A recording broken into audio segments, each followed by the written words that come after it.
welcome to Shop Talk with Beth and Steph. This is where we talk about automation outside the factory walls, and we are referencing stories that you can find on automationworld.com/BTFW.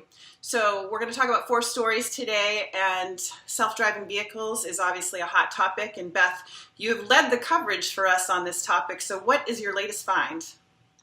Well, I came across a story about a Google project, and the reason I selected it or wanted to talk about it today is because to me it really shows how fast and furious, maybe furious is too strong a word, but how quickly this whole momentum is building around autonomous vehicles. Initially, we saw a lot of kind of weird robot-y small cars that might look like little mini toys or whatever. This particular project is from Google. Google renamed and spun out its self-driving initiative to a company they call it Waymo now, but it is still part of Google. And this particular project within Waymo is actually a real car that you can see on the roads today. It's a Chrysler minivan Pacifica, which a lot of people own.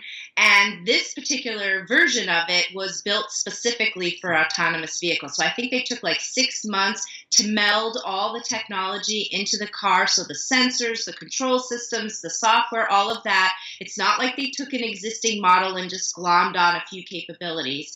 And they've been using this as part of their testing because obviously once we get to the nirvana of self-driving cars, they're going to need to be all shapes and sizes. So this is one where they're kind of testing out how, the average, suburban family's go-to car, minivan, is going to function on some of these roads and see how it's a bigger vehicle, obviously, than some of the others. And in the reports, they're saying that Waymo, in their company called Waymo, is expecting this to kind of be a reality by later this year. Oh, really? Which, I don't know. I could see some of these kind of going off the test tracks onto sort of more controlled testing on roads. This particular case, as much as I thought it showed the progress, I'm not so sure, suburban families are going to pack their kids up into the van and have it off by itself to soccer practice. I don't think we're quite there yet. I don't think we're quite there yet either. I don't know that there's a comfort level, especially when you see that there are some tests out there. What was it, the car that ran the stoplight? So yeah, let's do some more testing. So on to another autonomous vehicle. This is not on the road, it's on the water. And so there's 2 Dutch universities plus MIT plus the city of Amsterdam plus the city of Boston is working on this $27 million project called Rowboat. And the first application is meant to be kind of a commuter boat. It's self-driving, but they're looking at other applications. It can be like a portable infrastructure. So if you're thinking about a city by the water, and there's maybe an influx of people because there's an event or a festival or a concert, they could put like a floating stage on the water. They could also build a bridge, like a portable bridge. So during rush hour, you put some of these rowboats together and all of a sudden you've got a bridge across the canal. There's intelligence built into it, so they're collecting data from the air, the water, noise levels. And then they're also using it to like clean up waste from the canals. A fun fact that I didn't know, I guess there's about 12,000 bikes that are lost in Dutch canals every single year. So this could dredge those canals and get those bikes out of there to clean up the waterways.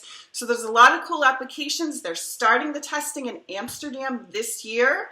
And then, lucky you and I, they're going to test in Cambridge, Massachusetts, like we're probably on the Charles River. So you and I could maybe be riding on a rowboat, an autonomous boat pretty soon.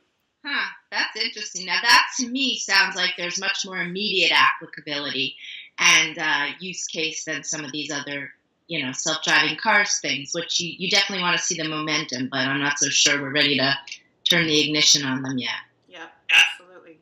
So another thing that's kind of way out there is this. It's an implant, a cognitive implant. So I covered this device that can be put into your brain. It's artificial intelligence from a scientist named Ted Berger and team.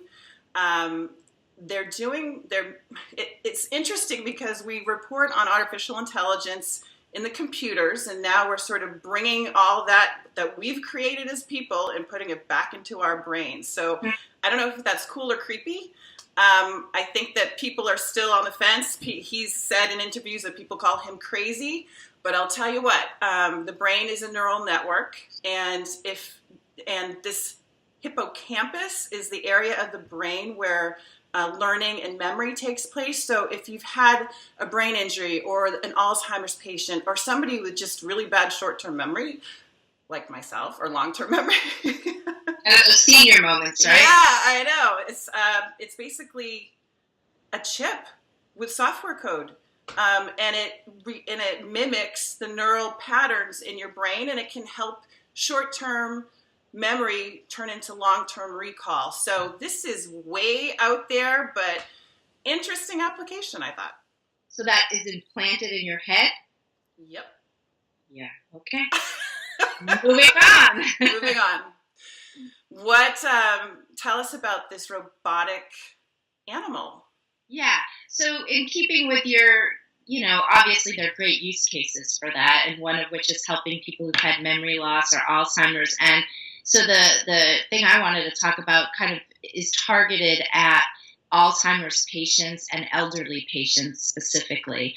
And you see, I'm a huge animal enthusiast. So any kind of story having to do with animals, and you see a lot of them where they bring animals into nursing homes or people who are sick and use, real animals, dogs, cats, to kind of help nurture people and make them feel better and focus. And so what this particular story is not, it's robotics, but it's actually not really a robot. It's that you would think about. It's actually a Hasbro toy, a very expensive Hasbro toy. It's about $100, but we could go to Toys R Us and pull it off the shelves.